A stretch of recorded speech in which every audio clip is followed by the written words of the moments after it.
ततो युद्ध परिश्रान्तं समरे चिन्तया स्थितं रावणं चाग्रतो दृष्ट्वा युद्धाय समुपस्थितं ततो युद्ध परिश्रान्तं समरे चिन्तया स्थितं रावणं चाग्रतो दृष्ट्वा युद्धाय समुपस्थितं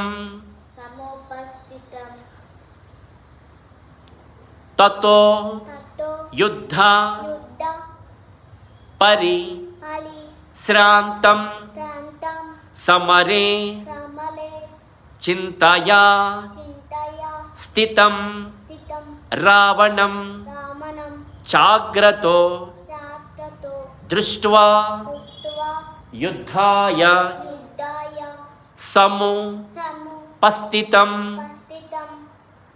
ततो युद्ध परिश्रान्तं समरे चिन्तया स्थितं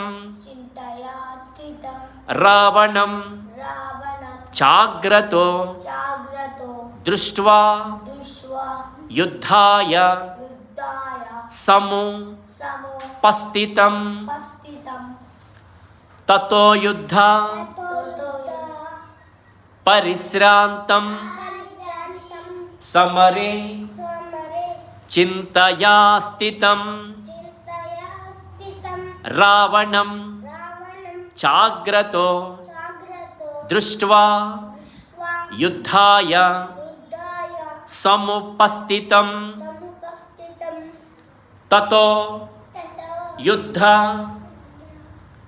परिश्रान्तं समरे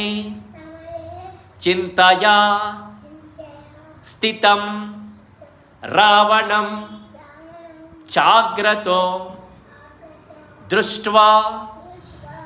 युद्धाय समुपस्थितं. वेरी गुड.